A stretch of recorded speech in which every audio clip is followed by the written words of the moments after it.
Ko kun san cewa solar batteries za su iya causing explosion a cikin gidanku sa'annan kuma za su iya illata lafiyanku? Ga abubuwan da ya kamata ku sani kan solar batteries da kuma yadda za ku kare kanku ku kare lafiyanku. Ina masu aje solar inverter da battery a cikin ɗakin su ko a cikin falon su.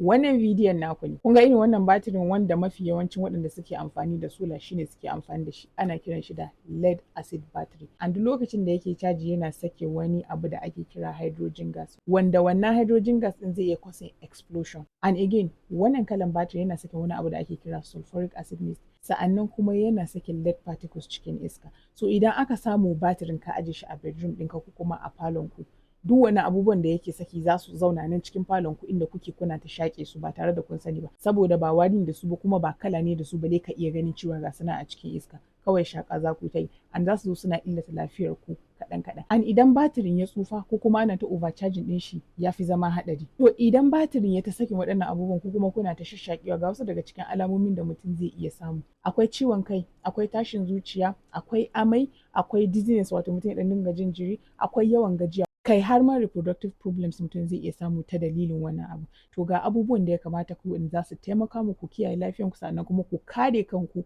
daga zama victims na wannan matsala. Abu na farko, idan kuna da waɗannan batirikan cikin ɗakin ku ko cikin falon ku, sai ku tattara su ku fitar da su waje a sarari. Abu na biyu, idan da hali ku sai lithium ion batteries, sun fi waɗannan lead acid batteries ɗin, sai dai su kuma sun fi tsada. Sa'annan kuma abu na gaba da za ku shine ku sai charger controller mai kyau wacce za ta taimaka ta hana ma batirin overcharging.